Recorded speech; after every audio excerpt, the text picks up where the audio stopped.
Buenos días nuevamente. A continuación, los doctores Julio César Pérez Vargas y Mario Reyardo nos hablarán sobre los retos y oportunidades en el litigio judicial y arbitral a partir de esta coyuntura. Como les comenté, les agradeceremos que nos envíen sus preguntas al botón que indica preguntas y respuestas. Las preguntas serán absueltas al finalizar las exposiciones. A continuación, les cedo la palabra a Julio César Pérez Vargas, quien nos hablará de las modificaciones introducidas tanto por el Poder Judicial como por el Tribunal Constitucional en esta coyuntura. Gracias. Muchas gracias, Ale. El título refleja lo que consideramos representa el COVID, un reto y una oportunidad para el desarrollo del litigio judicial en el Poder Judicial, en el Tribunal Constitucional y ciertamente también en el campo del arbitraje. Para eso hemos desarrollado un índice donde vamos a dividir esta exposición en dos partes. Podrán apreciar en ese índice que vamos a abordar básicamente los siguientes puntos.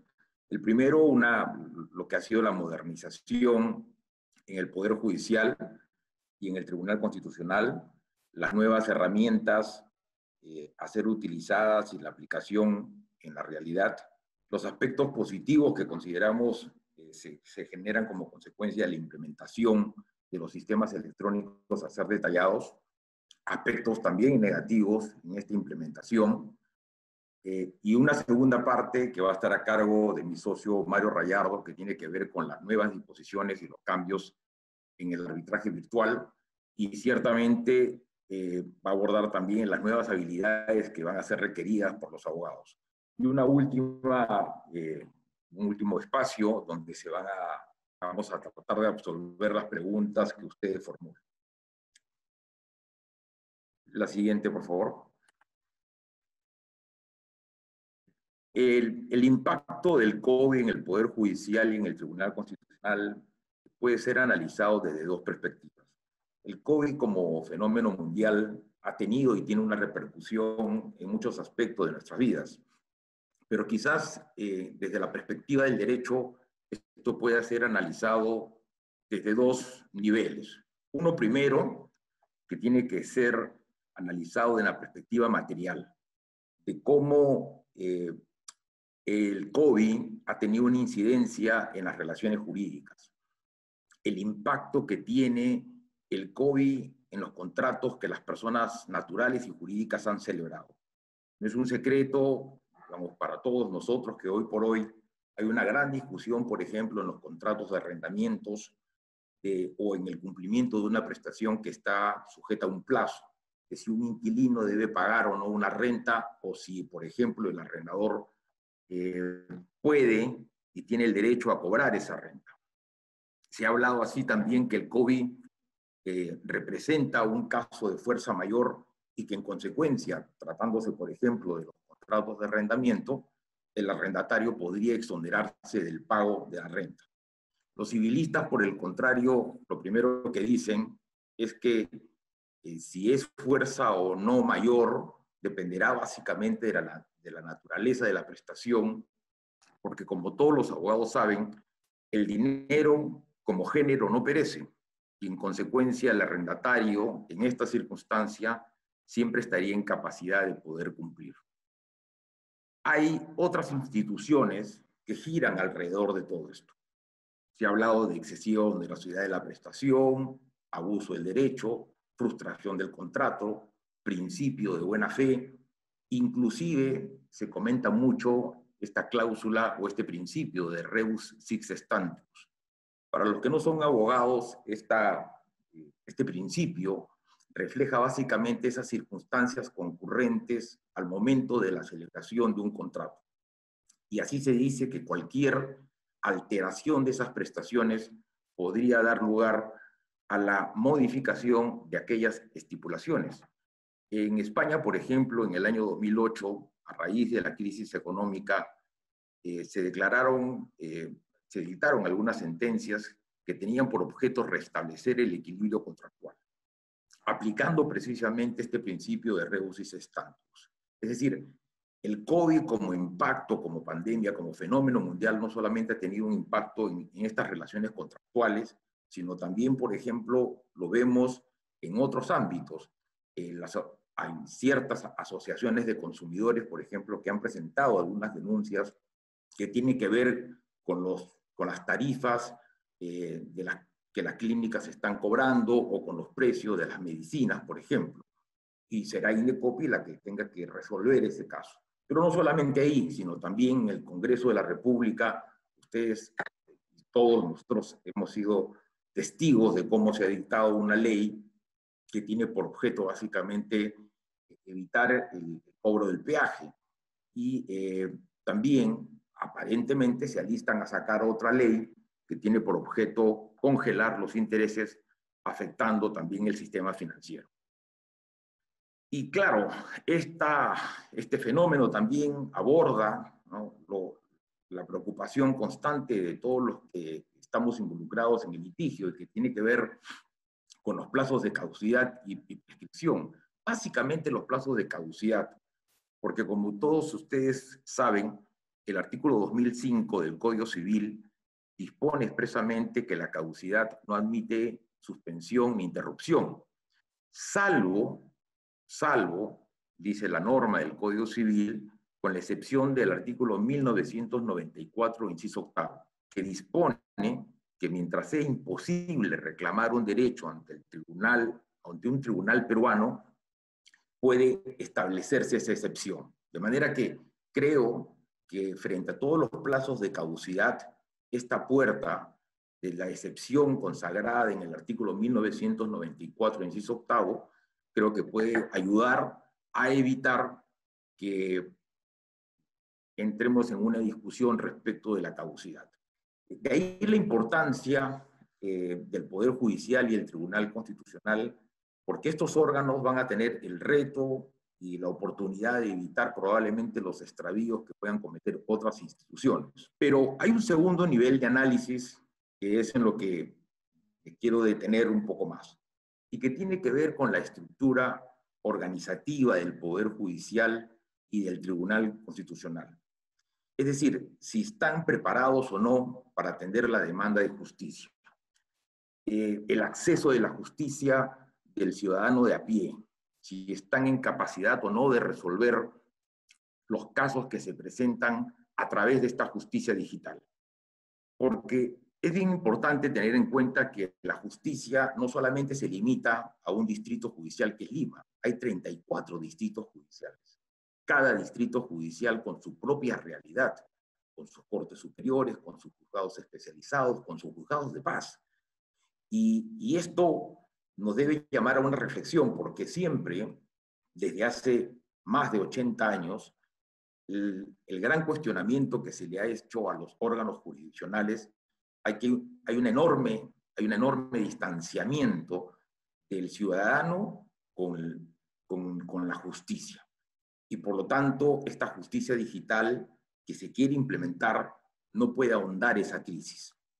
¿Y por qué digo esto? Porque hay cifras del Instituto Nacional de Estadística que establecen que solo el 38.8% de la población en el Perú tiene acceso a una computadora con internet.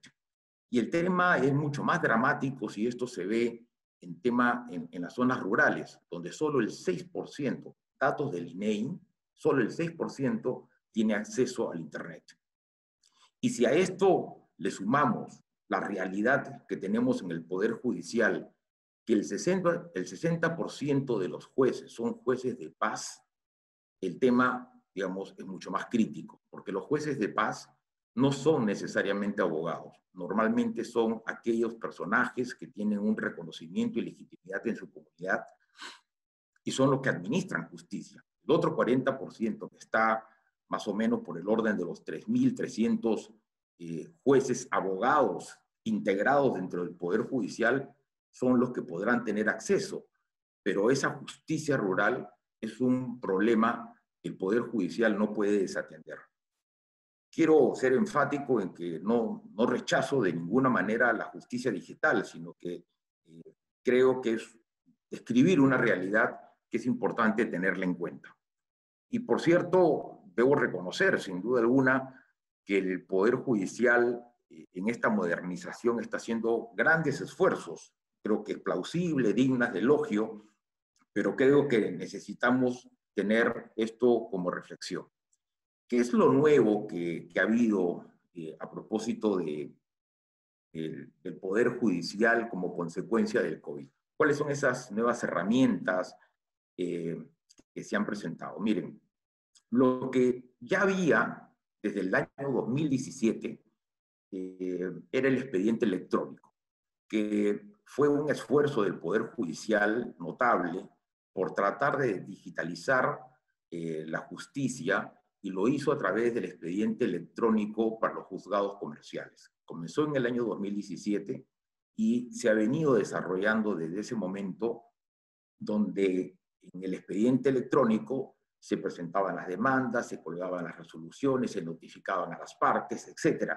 Al punto tal que cuando surge el aislamiento decretado por el gobierno, lo primero que se hizo, evidentemente, fue la suspensión de los plazos, pero un tema anecdótico fue que, ya lo contará seguramente mi socio Mario Rayardo, es que en el arbitraje inmediatamente se suspendieron también los plazos, pero no había un sistema para enfrentar esta crisis, es decir, no estaban tan preparados. Yo intervine en alguna reunión sobre este tema y todos los arbitrólogos lo primero que decían era que estábamos en una situación crítica, y alguien le comentó que efectivamente en el Poder Judicial ya existían estos sistemas electrónicos, y esta es la mejor demostración, y es la mesa de partes electrónica donde se canalizan básicamente los expedientes que tienen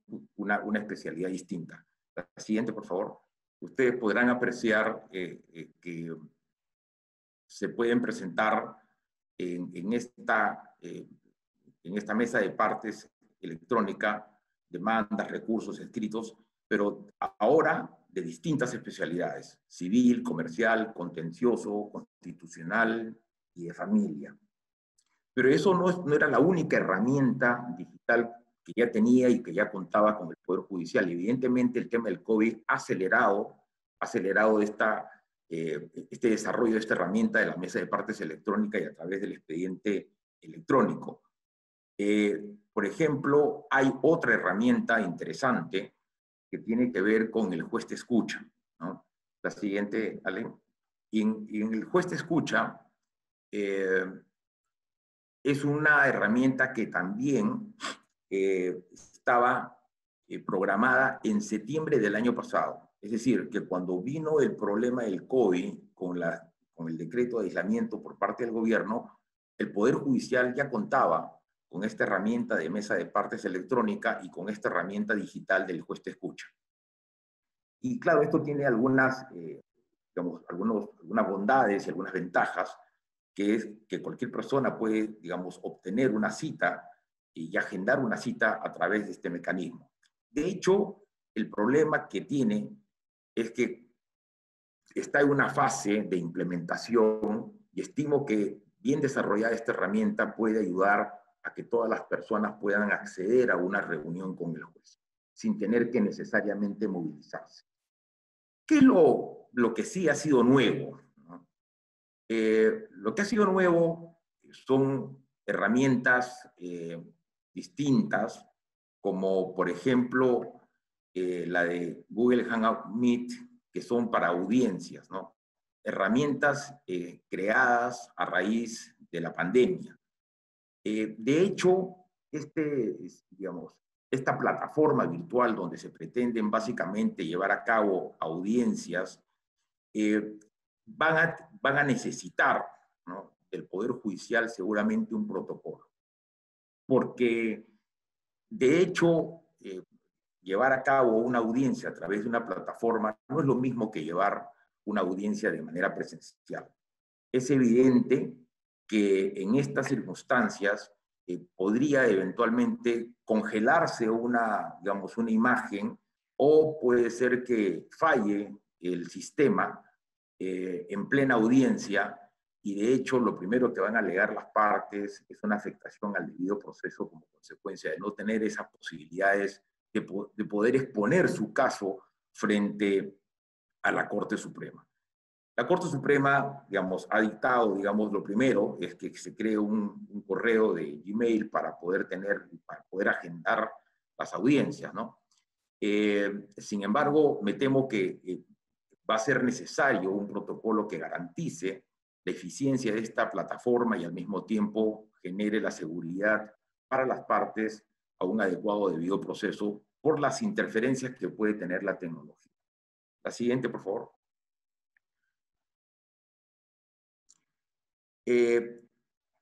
Un tema importante, ¿cuáles son esas medidas de emergencia, ¿no? Lo primero que tenemos que decir es que los plazos aún siguen suspendidos hasta el 30 de junio del 2020. Y ciertamente los órganos jurisdiccionales de emergencia también tendrán vigencia hasta ese momento, hasta el 30 de junio del 2020. La disposición que se ha dictado y al día de hoy está vigente es que todos los escritos deben ser presentados a través de la mesa de partes electrónica. Y solo excepcionalmente, cuando no se pueda presentar un escrito a través de la mesa de partes electrónica, se podrán presentar escritos de manera presencial, pero a partir del 1 de julio y previa cita. Hay una norma que es interesante y es que el plazo, que tiene, digamos, un plazo de término, de caducidad, se va a comenzar a computar desde el momento en el que se le agende la cita para la presentación. Es decir, tiene que existir, ya lo están programando, entiendo, una plataforma para esta presentación. Y el plazo para computar, es decir, los términos serán contados a partir del momento en el que se dé la cita. La siguiente, por favor. ¿Cuáles son las medidas de emergencia que se han dictado en el Tribunal Constitucional? Definitivamente el Poder Judicial no solamente ha sido el único que ha dictado sus medidas de emergencia, sino también en el Tribunal Constitucional tenemos un conjunto de normas que se han dictado y que ustedes pueden apreciar. Lo primero es una disposición de digitalizar los expedientes. También se ha autorizado inclusive a publicar las resoluciones aún sin firma. Se ha dispuesto también inclusive que pueden existir audiencias y sesiones no presenciales. Se ha habilitado un correo para la presentación de escritos en general, no solamente para pedir el uso de la palabra, sino también para la presentación de escritos en general. Y esta suspensión, evidente, de plazos es hasta el 30 de junio del 2020, ¿no? Entendemos inclusive que ya ha existido un pleno donde se ha analizado, el habeas corpus de Antauro Humala, ¿no? Siguiente, por favor. ¿Cuáles son los aspectos positivos, ¿no?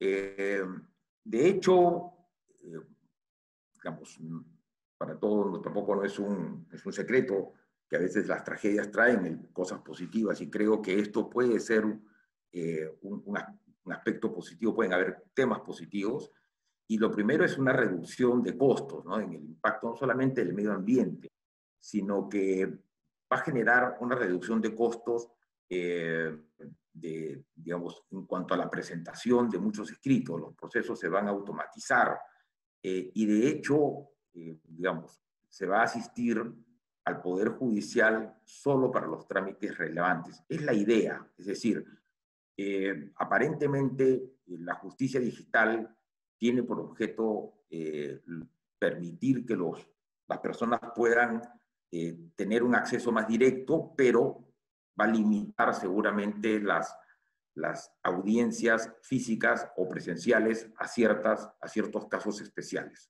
Siguiente, por favor. Esto a mí me parece, creo que el aspecto más positivo que tiene que ver con la reducción de tiempos. Todas las resoluciones deberían ser notificadas por casilla electrónica, ¿no? Y no sería necesario, digamos, esperar cargos de notificación. Y, por cierto, mayor rapidez en la presentación de escritos. Yo creo que si hay un aspecto muy positivo, tiene que ser el tema de la presentación de escritos. Creo que todos los que estamos aquí presentes seguramente han tenido experiencias con con lo que representa, digamos, horas hombres en la presentación de un escrito, de una demanda que puede ser de 30 páginas con sus múltiples anexos, y había que sacar tantas copias como partes eran en el proceso.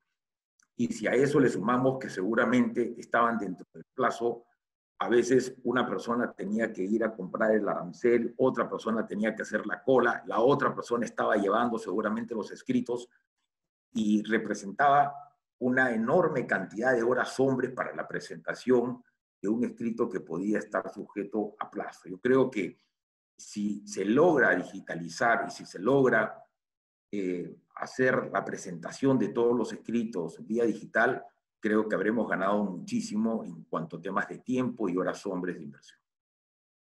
Siguiente, por favor. Y de hecho, uno de los aspectos también importantes es la transparencia que puede generar, digamos, estas plataformas de Google Meet, ¿no? Porque, digamos, para todos los que hemos pasado por audiencias judiciales, definitivamente había una inmediación con el juez. El juez es el director del proceso y en consecuencia era el que tenía a cargo las audiencias de prueba y todas las audiencias en general, y uno podía interactuar con el juez. Pero lo que normalmente los abogados siempre reclamábamos era que esas audiencias debían ser grabadas. He asistido a muchísimas audiencias de este tipo y solo algunas fueron grabadas, sobre todo en temas de familia, pero en todas las demás los jueces no aceptaban grabaciones. Y yo creo que esto, si bien es digital, va a permitir que esa audiencia pueda quedar grabada. Evidentemente vamos a tener un mecanismo, una herramienta como para saber efectivamente lo que se dijo. Vuelvo a repetir que ese es el aspecto positivo. Tenemos que cuidar el protocolo de la seguridad de que esto represente, que lo vamos a ver más adelante, pero también vamos a tener la posibilidad de estas registras de citas virtuales, y no solamente tener el mecanismo de haber asistido presencialmente. ¿Cuántos de nosotros que hemos ido a hablar con un juez, a veces hemos tenido que hacer largas colas, esperar muchas horas para hablar con los jueces, y el horario de atención era 8 o 9 y a veces se podía hablar solamente con un juez? En cambio, este registro de citas virtuales te permite a ti programarte a distintas horas con la posibilidad de poder hablar con muchos otros jueces, ¿no?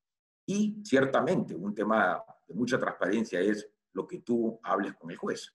Creo que muchas de las cosas que siempre también se reclamaban eran esas entrevistas que uno podía tener con los jueces y generaba demasiada suspicacia. Yo creo que esto va a ayudar muchísimo en el aspecto de la transparencia. Siguiente, por favor. De hecho, claro, no todo es positivo, ¿no? Y más que señalar que son aspectos negativos, creo que son temas que tienen que ser superados, creería yo. Y no solamente desde la perspectiva del abogado, porque el primer punto que hemos señalado ahí, que tiene que ver con la brecha digital en el país, es lo que dije al inicio, ¿no?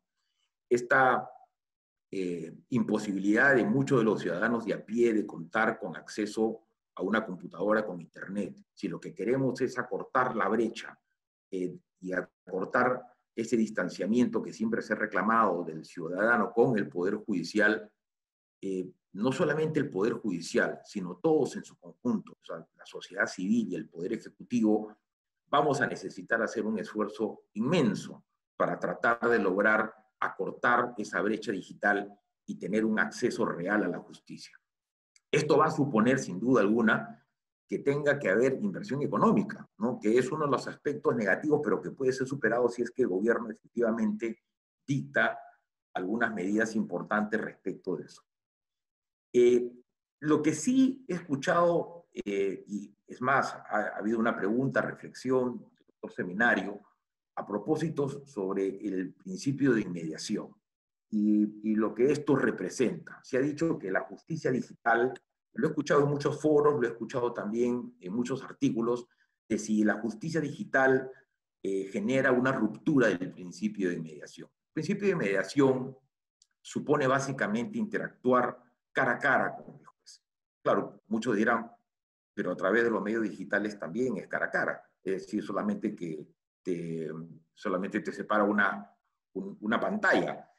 No es lo mismo, ¿no? Creo que no es lo mismo, porque en el principio de mediación, cuando hay, digamos, un acercamiento o una posibilidad de hablar con el juez puede percibir de manera, digamos, frontal las risas, las respuestas dubitativas, la expresión facial, las articulaciones. Es decir, hay un factor psicológico que no se puede dar a través de estos medios digitales. Yo creo que eso sí puede generar un problema. Por eso es que este aspecto que nosotros consideramos es un aspecto negativo, tiene que ser solucionado. Yo creo que las audiencias, si bien pueden ser audiencias virtuales, creería yo que la audiencia central o principal debiera ser una audiencia necesariamente presencial. Y por cierto, un punto también que ha sido ampliamente criticado, no solamente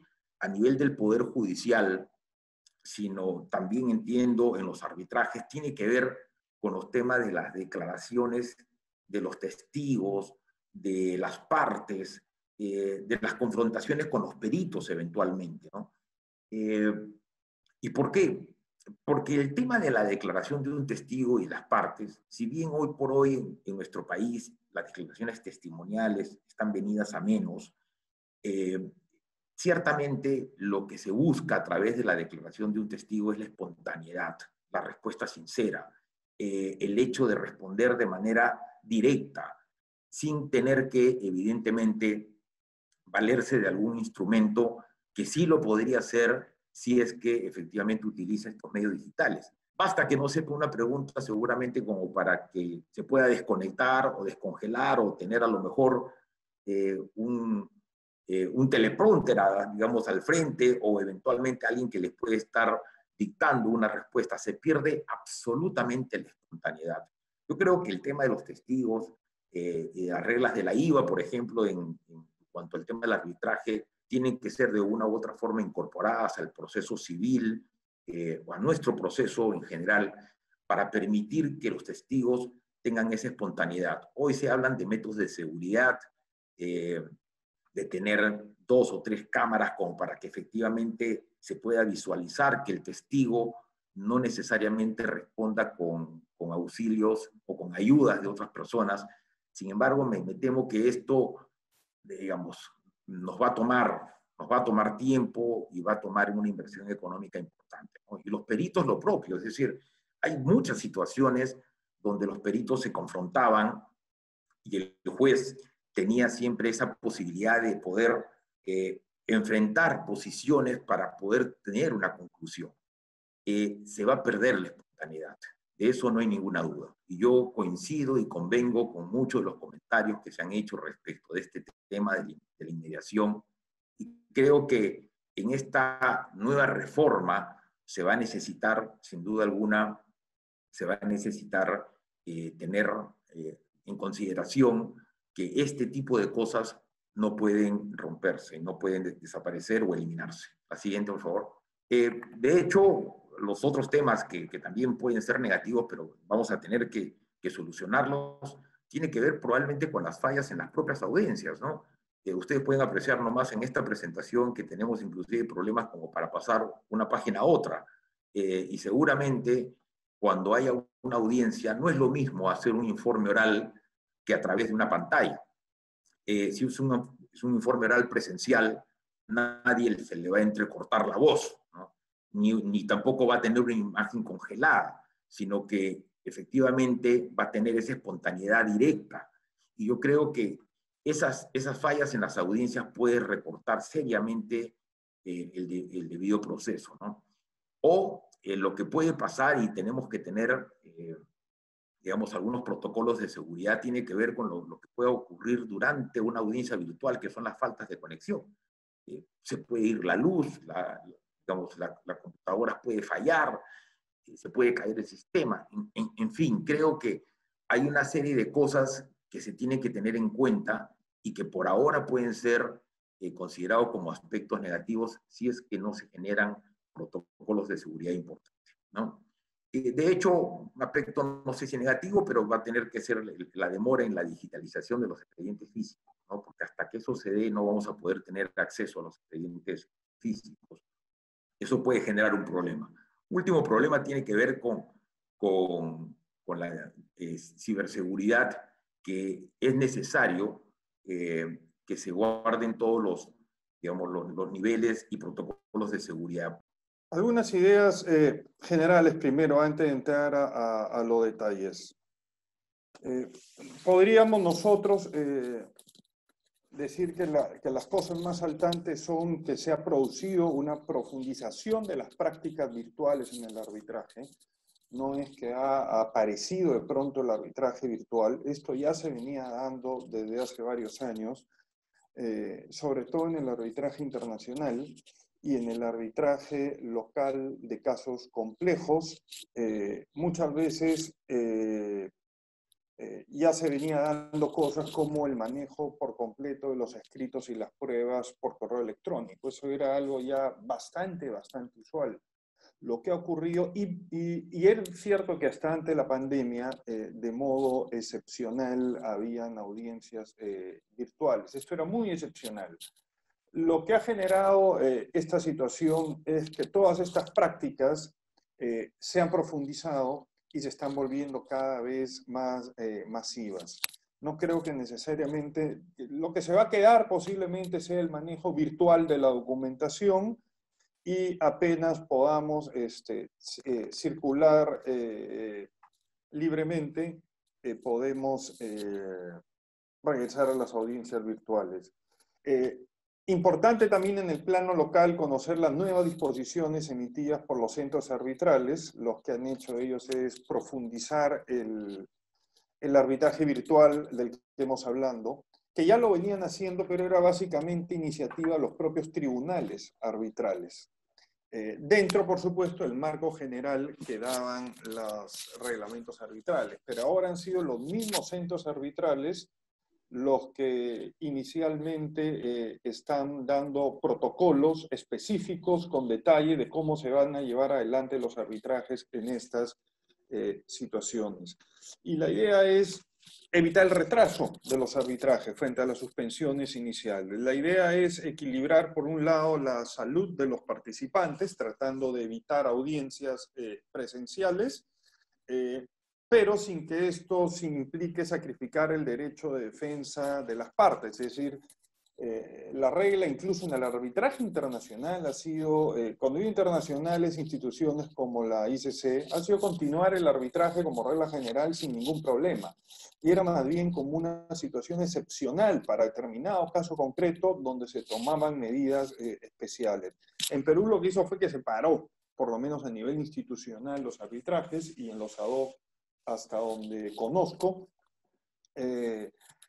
y ha venido una recuperación gradual del levantamiento de estos arbitrajes. Hablando de las tres instituciones más importantes en Lima, en la Cámara de Comercio de Lima, los arbitrajes se han reanudado desde el 4 de mayo, pero depende de cada tribunal arbitral específico determinar las condiciones en las que este arbitraje se va a reanudar. Pero ya hay una disposición general de la Cámara para que se reinicien los arbitrajes.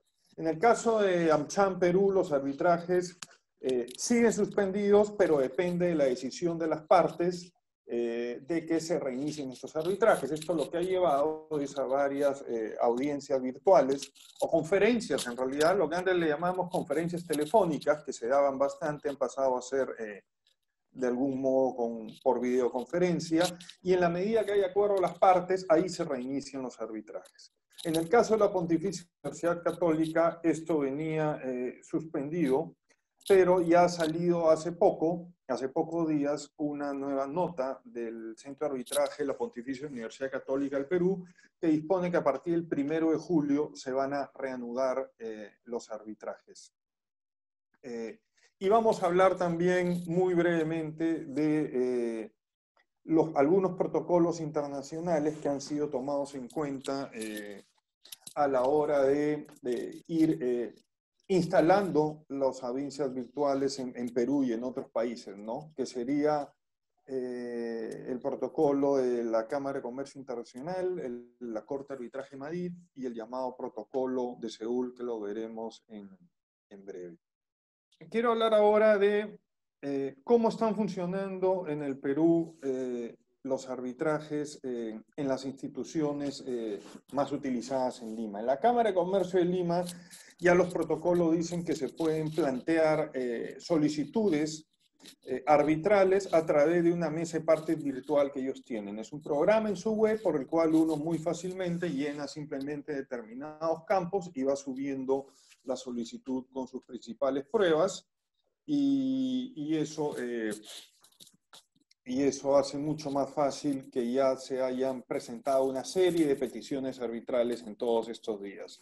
En el caso de AmCham y de la Universidad Católica, se pueden presentar las peticiones arbitrales por correo electrónico y para la presentación de escritos en general, simplemente se están haciendo vía correo electrónico, que es como se venían presentando ya desde hace unos años en algunos casos, ¿no? ¿Quiénes han tenido un poco de resistencia frente al uso de este arbitraje virtual, incluso desde antes de la situación de la pandemia? Diría yo que son algunos procuradores públicos, eventualmente ciertas limitaciones. La administración pública ha llevado a que tal vez no se sientan cómodos o no tengan la logística para poder utilizar este tipo de arbitrajes. Algunos privados, ya sea por falta de acceso a la tecnología, falta de experiencia o muy conservadores, y digo conservadores porque todavía existen muchos que creen que es más seguro ir a una mesa de partes y que le pongan a uno un sello en el papel. En realidad, mucho más seguro, muchísimo más seguro, es estar haciendo esto vía digital, porque las poquísimas veces que han pasado situaciones en las cuales alguna de las partes ha dicho no me llegó o no me llegó completo, en fin, lo bueno de estos temas digitales es que se puede rastrear completamente qué es lo que ha pasado con la presentación de los escritos. Por lo tanto, es mucho más sencillo y rápido, sobre todo, determinar si hubo o no algún problema con el envío o recepción de documentos que sean digitales. Sobre la presentación de las pruebas, yo quiero dividir esto en tres partes y la actuación de las pruebas. Lo primero es el tema de los documentos. Ya desde hace un tiempo se venían mandando las pruebas documentales vía correo electrónico. Si los documentos pesaban poco, que era en realidad muy pocos casos, se mandaban como PDFs en correos. Luego empezaron a mandar diversos correos, o sea, la demanda, y 3, 4, 5, 6, 7 correos adjuntando los PDFs, y eso empezó a volver bastante pesado, el trabajo, las cuentas, se volvió a poner esto bastante desordenado. Entonces, lo que ya se venía utilizando también desde hace un tiempo, y es lo que se está poniendo mucho más común, felizmente, es el envío de las pruebas a través de repositorios virtuales como Dropbox o Google Drive, y simplemente con el correo electrónico se manda el link para la descarga. El gran problema que se ha venido dando en relación al derecho de defensa es ¿qué pasa si una de las partes debe presentar una demanda o una contestación y no puede acceder al documento por la situación del estado de emergencia?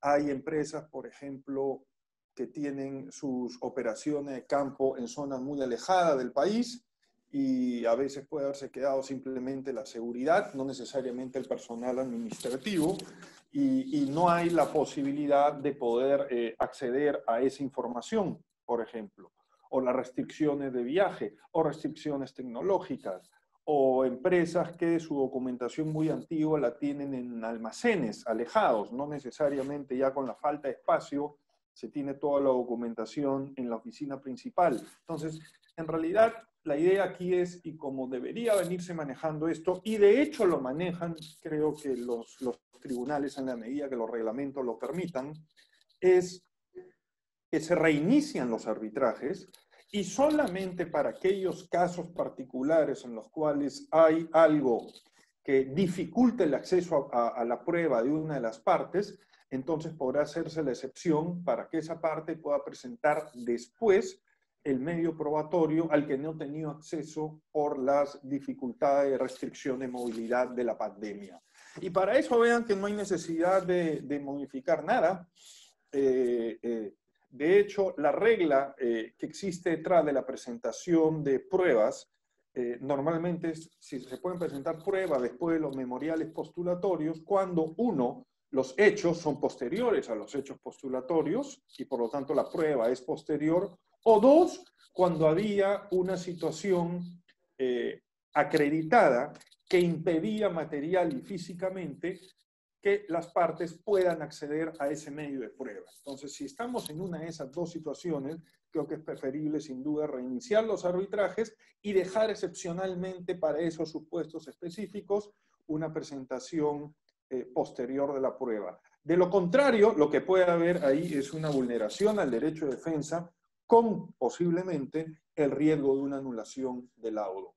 En el caso de testigos y peritos, el reto más grande sin duda está en el interrogatorio de ellos.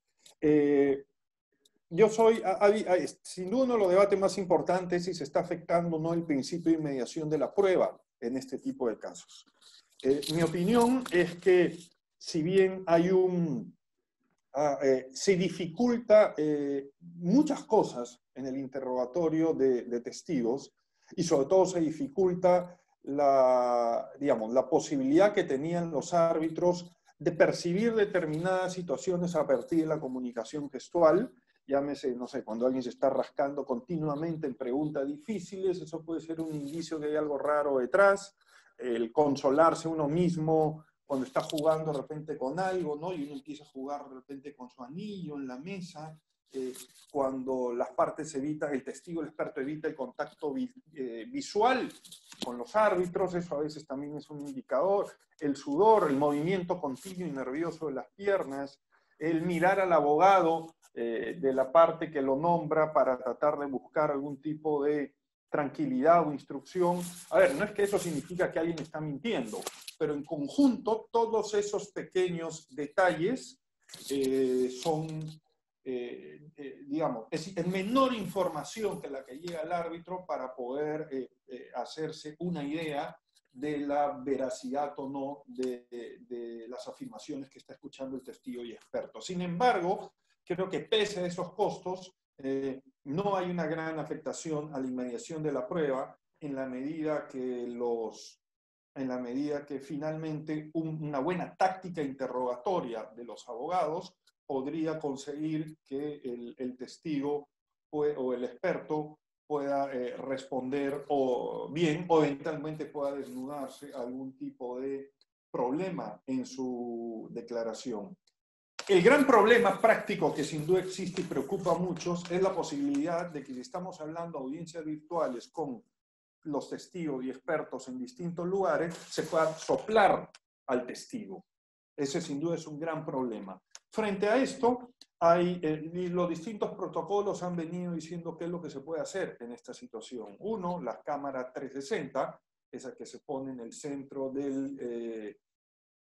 se puede poner en el centro de la habitación y los árbitros pueden tener una idea muy clara de quiénes están en la habitación donde está el testigo experto y qué tipo de ayuda puede tener o no de las partes. Claro, la cámara 360 no necesariamente evita, por ejemplo, el uso de teleprompter o que le estén dictando digitalmente las respuestas a esta persona. Esto también tiene solución. Y lo que falta es implementar software, que no necesariamente son software muy caros o sofisticados, por los cuales el tribunal puede ver qué es lo que tiene el perito o el testigo en su pantalla. Y eso no es ningún problema, creo, ningún problema, no viola ninguna confidencialidad ni ningún derecho de defensa, porque en realidad el perito y el testigo, a lo mucho lo que podrían tener es lo que llamamos un hearing bundle o un folder, en este caso podría ser digital, en donde le van pasando cuáles son los documentos que el perito quiere o testigo quiere que se lea para efecto del interrogatorio.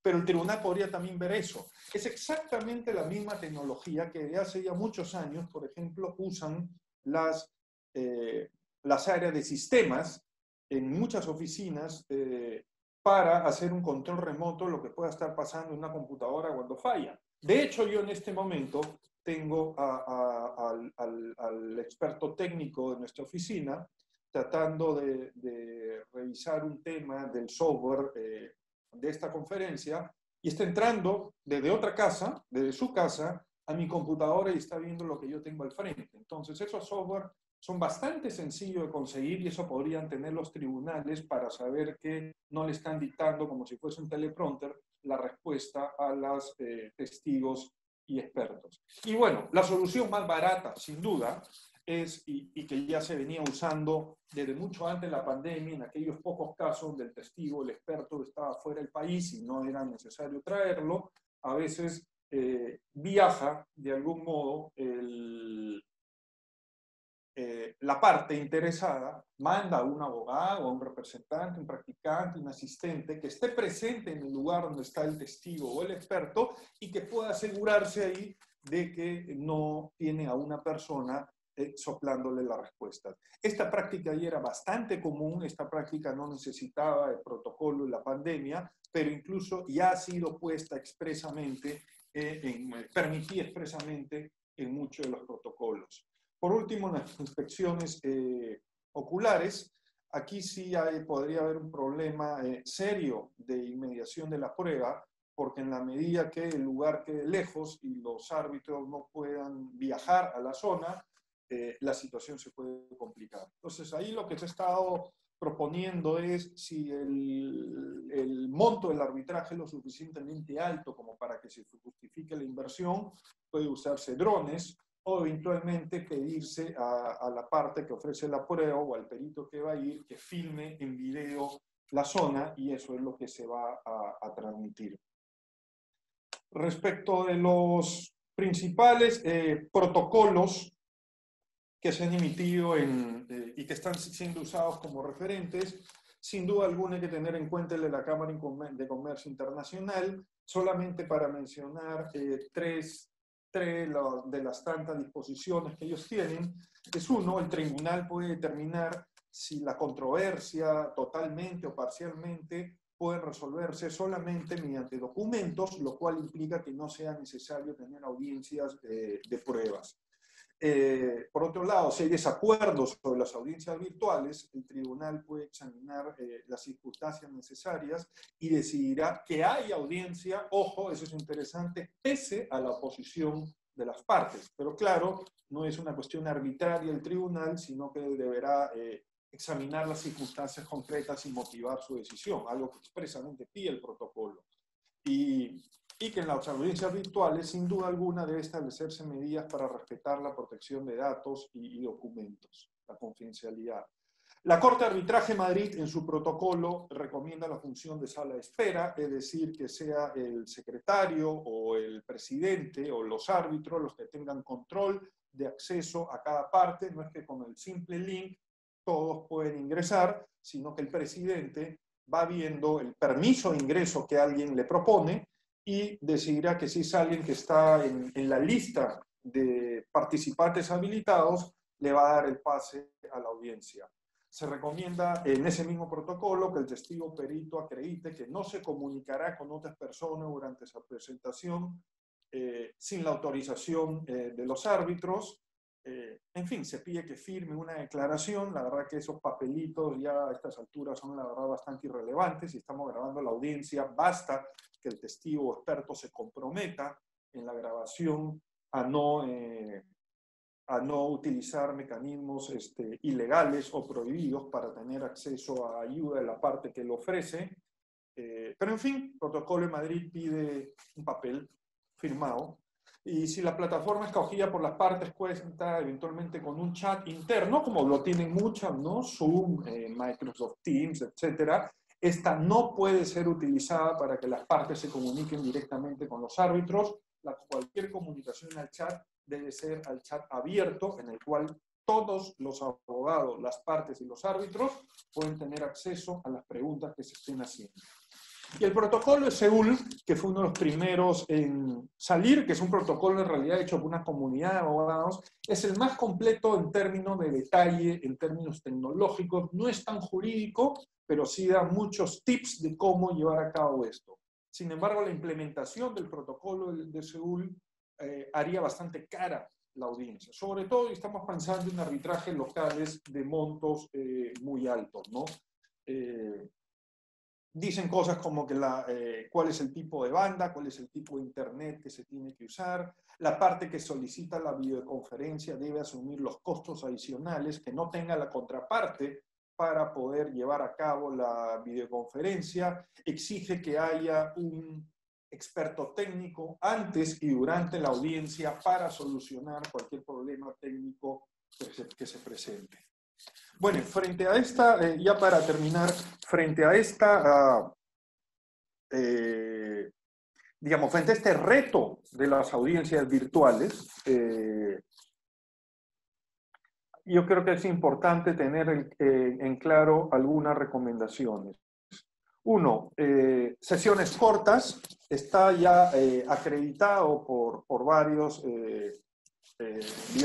investigaciones en recursos humanos, en psicología, que es muy difícil mantener la concentración directo frente a una cámara por horas, como antes podía durar una audiencia sofisticada, podían tomarse unos 8 o 10 horas en la audiencia y posiblemente varios días. Entonces, frente a esta situación que va a ser que los árbitros, que son seres humanos y no robots, tengan, un cansancio que les haga desconcentrarse, se recomiendan varias sesiones y que sean sesiones cortas, no más de 45 minutos cada sesión, breaks largos. Sin duda, eso es lo más recomendable hoy en día para las audiencias arbitrales. Sobre la logística, el ensayo previo es altamente recomendable, sobre todo si el testigo o el perito, digamos, no forma parte, obviamente, del estudio de abogados. Entonces, es vital que haya un ensayo. Algunos protocolos piden un ensayo 1 o 2 días antes con todos los participantes. Es solo un ensayo tecnológico para que todos se familiaricen con esto. Se recomienda una segunda señal por si falla la señal, por ejemplo, no sé, si uno puede estar usando la señal del Wi-Fi de la casa o del estudio de abogados, si se cuelga la señal o hay algún problema, tener lista la señal, por ejemplo, del smartphone para transmitirse la señal a la laptop y de ahí continuar la audiencia. O tener un segundo dispositivo, ¿no? Una laptop y al mismo tiempo una tablet o un smartphone del que se pueda continuar la audiencia y no que por simple falla, muchas veces las fallas son temas muy sencillos, pero claro, nosotros los abogados, que no necesariamente es nuestra experiencia, a veces podemos en el medio de una audiencia no solucionar eso rápido, pero si tenemos un dispositivo adicional preparado para tomar la posta si falla el principal, eso va a hacer que las audiencias continúen sin ningún problema y las interrupciones sean muy breves. En iluminación, básico, he estado curiosamente en audiencias en donde las partes no prendían su cámara de video y el tribunal curiosamente no les pedía que prendan la cámara. Hay protocolos que sí exigen tener la cámara prendida e incluso que digan, el de Seúl, que la cámara tiene que enfocar directamente el rostro de la persona que va a hablar y se recomienda incluso que sea digamos, para no tener un close-up tan fuerte, que sea desde el torso para arriba. Ideal tener una lámpara al frente, de modo tal que ilumine el rostro directamente, porque si uno está confiando, por ejemplo, en la luz de arriba, la luz de arriba no va a generar ciertas sombras que no son las indicadas, o si uno se está iluminando por ejemplo, la ventana que está a un lado y no al otro, entonces la luz va a venir de un lado y vamos a tener sombra de otro. La luz es algo vital si quieren que los árbitros los escuchen. Otras recomendaciones, y con esto ahora sí termino, es el tema de fondo. Se recomienda mucho una decoración sobria. ¿Por qué? Para que los árbitros se concentren en la declaración de la persona que está hablando o en el informe oral del abogado o la abogada que está hablando. Cuando nosotros tenemos declaraciones muy recargadas, lo que hay son distractores. Entonces los árbitros, que nuevamente son seres humanos y no robots, naturalmente podrían tener cierto momento en el cual empiezan a fijarse, vean cuáles son los cuadros que están detrás, cuáles son los libros que están detrás. Cuando son bibliotecas se recomienda que la persona se ponga, que haya una distancia alta entre la persona y la biblioteca, porque si está totalmente recostado a los libros, entonces hay la tendencia de que los árbitros puedan querer ver qué libros tienen, por ejemplo. Entonces, una biblioteca alejada, o por ejemplo la que tiene mi socio de fondos blancos, ayuda a que destaque la persona cuando habla. Curiosamente, esas bibliotecas clásicas de fondo de madera oscuro son los que hacen que se mimetice la persona con el que está hablando.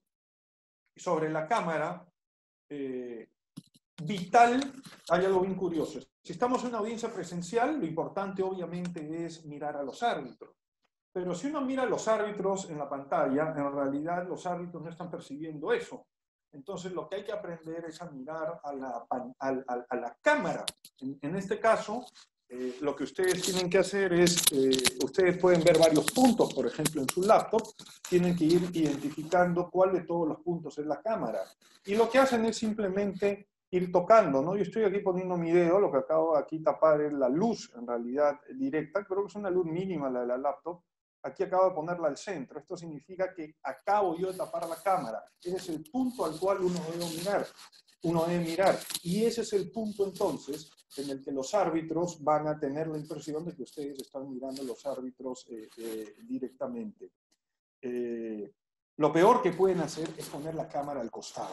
Y eso lo he visto en algunas audiencias, porque eso da la impresión, por más que el abogado esté totalmente concentrado en la audiencia, da la impresión que el árbitro, que la parte tiene una actitud displicente y que tiene a los árbitros y a los abogados del otro lado casi sin hacerles caso.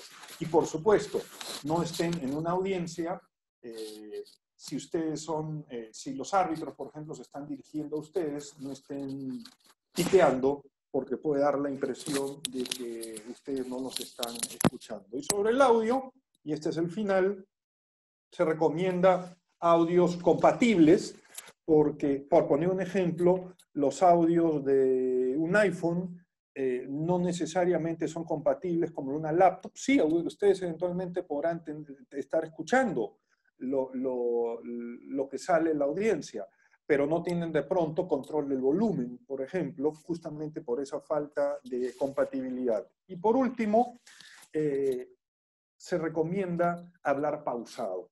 ¿Y por qué? Porque existe algo que se llama latencia, que es la diferencia entre el momento en el que uno habla, el sonido, y el video. Conforme baja la calidad de la señal o el equipo no es tan bueno, la latencia puede ampliarse. Eso lo que significa es que puede haber alguna persona que está moviendo la boca y que de repente por una cuestión de medio segundo o un segundo el sonido llega después o al revés y eso distrae mucho. Entonces, para la mejor manera de solucionar el problema de latencia, que uno no lo controla, es hablar lento. De ese modo, el eventual problema puede verse minimizado. Entonces, esto es todo en cuanto a los retos del arbitraje y estamos atentos a las preguntas que ustedes puedan tener. Buenos días, les habla César Carlín. Yo soy abogado del área de litigios. Les agradezco a todos los asistentes por su participación. Muchas gracias, Mario y Julio César, por la presentación. Entonces, ahora corresponde pasar a las rondas de preguntas. Por un tema de tiempo, hemos seleccionado algunas. Las preguntas que no sean abordadas a continuación serán respondidas a quienes las formularon por correo electrónico. Entonces, pasamos con la primera pregunta que está dirigida al doctor Pérez Vargas, que consiste en lo siguiente. Se pregunta, ¿la inmediación digital es violatoria del debido proceso? O sea, si la aplicación del principio de inmediación en un contexto virtual, de audiencias virtuales a través de estas plataformas electrónicas, vulneran o no el debido proceso, ¿no? Esa es la pregunta que se ha formulado. Particularmente creo que no. En la medida que evidentemente los mecanismos digitales garanticen el derecho de ambas partes para poder expresar y poder brindar sus declaraciones de manera adecuada. Un poco lo que dije en la presentación era que justamente teníamos que cuidar los métodos de seguridad para que las partes puedan hacer valer sus derechos. Yo creo que si las partes pueden expresar correctamente sus posiciones y presentar sus documentos, no creo que pueda haber una vulneración. Simplemente la reflexión que hice en su momento, que tenía que ver con las imágenes congeladas, con las voces entrecortadas, sí, eso sí puede generar algún grado de perjuicio para las partes, y ese es un poco lo que tenemos que cuidar a través de los protocolos de seguridad que para todas las partes deben tener y que va a ser, digamos, materia seguramente de alguna disposición por parte del Poder Judicial. De acuerdo, muchas gracias, Julio César. Aquí hay una segunda pregunta que está dirigida a Mario Reyardo, que consiste en lo siguiente. En relación a los arbitrajes, ¿considera que si el árbitro levanta la suspensión del arbitraje sin que exista un previo acuerdo entre las partes, se estaría generando una futura causal de anulación del laudo? Depende de cada caso y depende de cada institución arbitral. Si estamos en un arbitraje ad hoc, ahí el problema es mucho mayor, porque usualmente en un arbitraje ad hoc, al no haber mayor respaldo que la ley de arbitraje, que es bastante genérica, y está bien que sea genérica, ahí puede darse ese problema, ¿no? En el que se necesite que las partes lleguen a un acuerdo. Pero si estamos hablando de arbitrajes institucionales, lo que significa que las partes se han sometido a las disposiciones que una institución arbitral va a dar en este tipo de casos, ahí va a depender de cada caso. Entonces, cuando la Cámara de Comercio de Lima dice, se levantan todas las suspensiones, pero cada tribunal deberá ver caso concreto, significa que en cada caso concreto, si alguna parte alega tener algún problema serio que afecte su derecho de defensa, en ese caso pues será esa situación excepcional en la cual el tribunal no debería levantar el arbitraje. De lo contrario, podríamos estar en esa causal de anulación de la que hablamos. Pero si estamos digamos, con reglamentos arbitrales y notas arbitrales sobre la base de eso, que determinan el inicio de los arbitrajes, entonces ahí no importa la decisión de las partes, porque justamente las partes se han sometido a la decisión de ese reglamento. Claro, y ahí repito, si hay una situación concreta, incluso en esos casos en los cuales una de las partes o ambas dicen no puedo tener acceso a determinado medio de prueba que es esencial para mi defensa, ahí lo que podría hacer el tribunal es permitir que con posterioridad se pueda presentar ese medio de prueba una vez que se levante la situación de pandemia o de inmovilidad social, y que se pueda presentar eso, porque repito, la regla de presentación de pruebas de nuevas pruebas se basa en dos situaciones. O el hecho es nuevo, obviamente no se podía presentar en su momento, o no existía, o había una situación material que imposibilitaba que alguien pueda presentar el medio de prueba. Bueno, ese es el caso en el que estamos. Entonces, si no se toma en cuenta, es cierto, esa situación, y se va a impedir que una parte, a pesar de acreditar la grave situación en la que está para acceder a determinado medio de prueba, y va a continuar el arbitraje, y no le dejan presentar esa prueba con posterioridad, ahí podríamos evaluar que estamos o no ante una situación que pueda generar afectación al derecho de defensa y una eventual anulación del laudo. Muchas gracias, Mario, por tu respuesta. Finalmente hay una pregunta que es para los dos, referida a los mecanismos que se pueden aplicar para garantizar la autenticidad de documentos presentados de manera virtual o electrónica, ¿no? Concretamente, la pregunta consiste en lo siguiente. Dice, A las demandas se adjuntan las pruebas instrumentales. ¿Qué instrumentos o procedimientos se usarán para certificar que los documentos adjuntos constituyen copias fieles de los originales? O, en todo caso, se podría aplicar el mecanismo según el cual el abogado que suscribe la demanda dará fe de ello, como ocurre en Estados Unidos. Entonces, eso desde la perspectiva judicial y arbitral. Entonces, tal vez podríamos empezar con Julio César en la parte judicial. Sí, perfecto.